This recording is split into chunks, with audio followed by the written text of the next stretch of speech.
Good afternoon, everybody. I am Sergeant George. Today I'm going to be briefing you on the squad execution.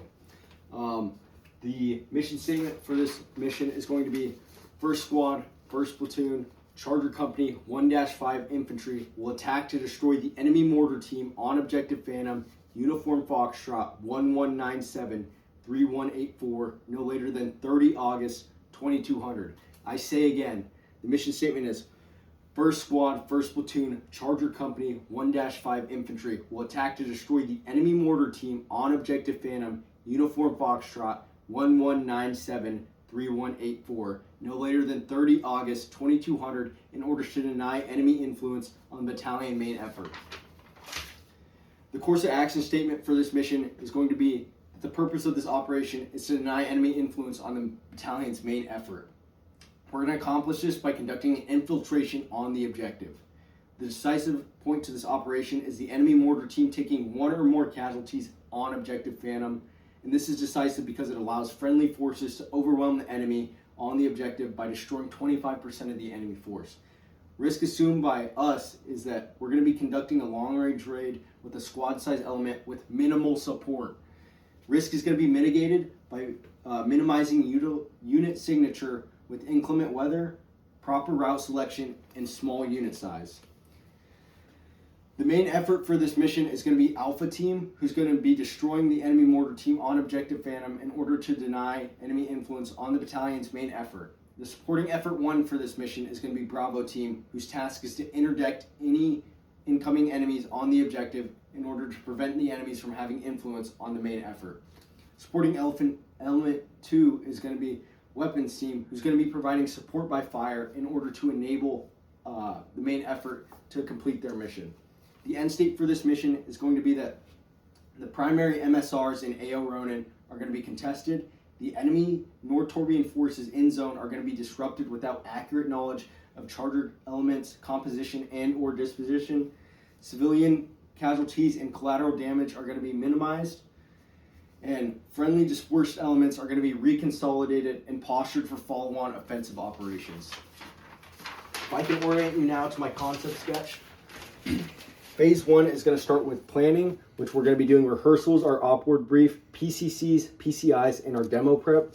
Then we're going to move into our Phase 2, which is infill, where we're going to be at our start point from our patrol base, where we're going to be making an undetected movement, doing LDA and LODA crossings, and maintaining communications with higher, to which then we're going to move into Phase 3, which is our recon and isolation phase, where it's going to start at our RP at our ORP, where we're going to be conducting positive identification of enemy mortar team on Objective Phantom, a leader's recon of Objective Phantom, scouting our support by fire, assault lines, and approach routes, our occupation of our support by fire line, and our occupation of our assault line. That's going to take us into Phase 4, which is our action on, which is going to start with our initiation on Objective Phantom, where we're going to be achieving a surprise, and we're going to be destroying the mortar team and their equipment. That's going to take us into Phase 5, where our element is going to be reconsolidated at our ORP, and we're going to be conducting a rapid exfiltration and utilizing disruptive fires to complete our mission. We're then going to go to our RP at our patrol base. For Phase 3, our recon and isolation phase, we're going to start at our ORP. We're going to give a GOTWA. We're going to be conducting a leader's recon with me, the Alpha Team leader, and our SNO team, which is going to be Bravo Team and our Bravo Team rifleman, or Bravo Team leader, sorry. Our time is going to take about 90 minutes. We're going to, if contact cannot be made past 90 minutes, we're going to try and establish contact on our FM radio. If that doesn't work, wait 30 minutes and then make sure to reconsolidate at the ORP. Both elements are going to report back to the ORP and disseminate their findings. If the leader's recon takes contact, we're going to break contact, reconsolidate at the ORP. If the ORP takes contact, we're going to defend the ORP until leader's recon returns, call for fire on the objective as a contingency, and then proceed back to the patrol base. Our formation is going to be a traveling Overwatch team wedge. Our order of movement out of the ORP is going to be B team, then our support by fire, then Alpha Team. Alpha Team is going to be used DOA Hook, which is to the south.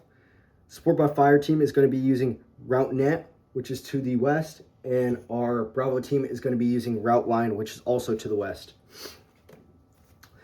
Our direct fire control measures are going to be just establish sectors of fire, STZs, and RFLs with 15 degrees in order to prevent fratricide, utilizing our TRPs on Objective Phantom. Our IDF response is going to be treated as a hard compromise, and we're going to pack things up and move back to our patrol base. If direct fire is taken from the enemy, avoid reactive fires. The enemy may be using reconnaissance fire, bound away from the area for at least 25 meters, and reassess the situation. If contact is realized, follow direct fire procedures.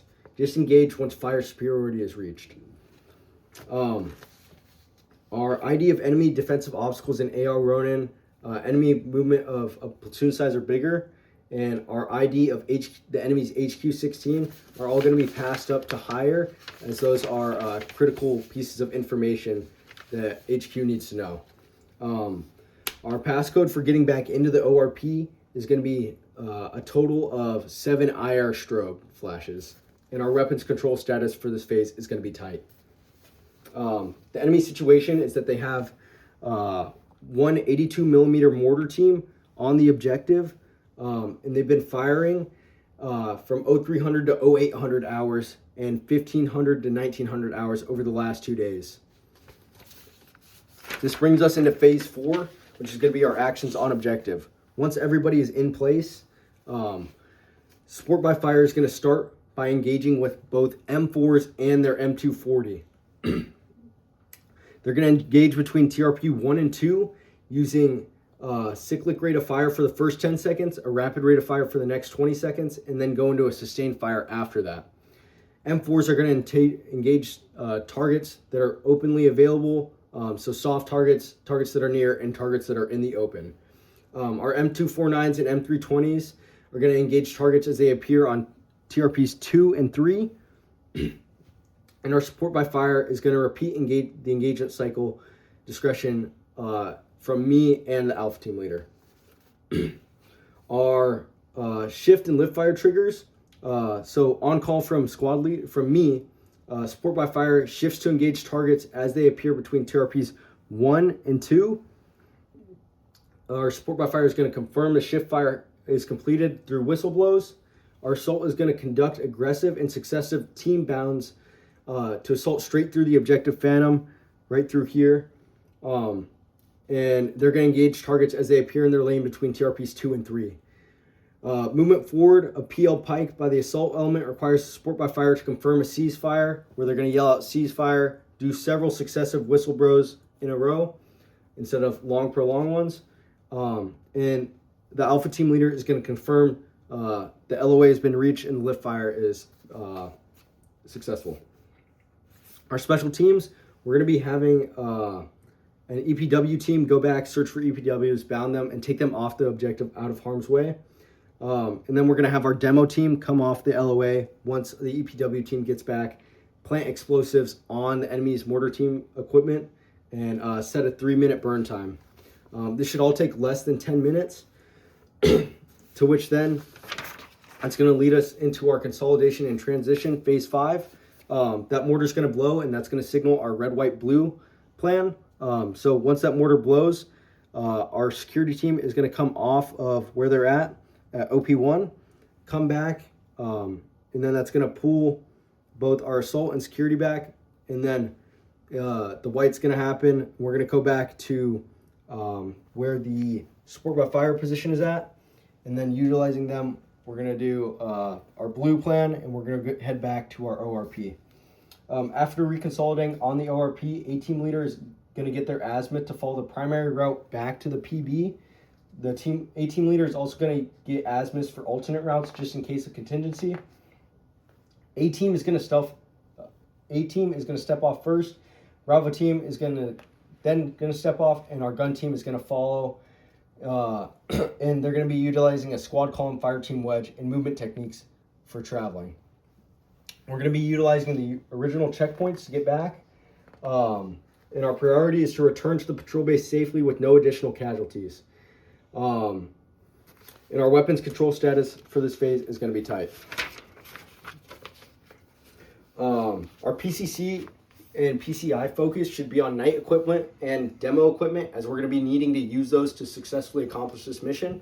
We're also going to be putting a priority on rehearsals of bounding, LDA crossings, demo of what our mortar team is going to be, or our demo team is going to be doing, and reacting to indirect fire, as that is stuff that is likely to happen or will happen. Our priorities of work are going to be security and communication. And our timeline of events that's going to happen is on the 30th of August at 19:30. Leaders Recon is going to be conducted. At 2100, our S&O team is going to brief the squad on what they saw.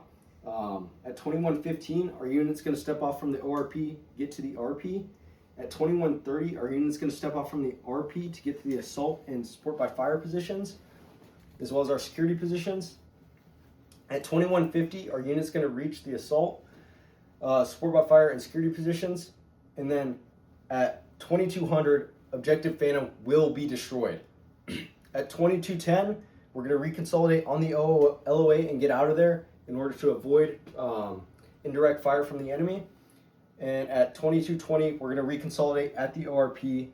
And by 0600, we'll be back at the patrol base.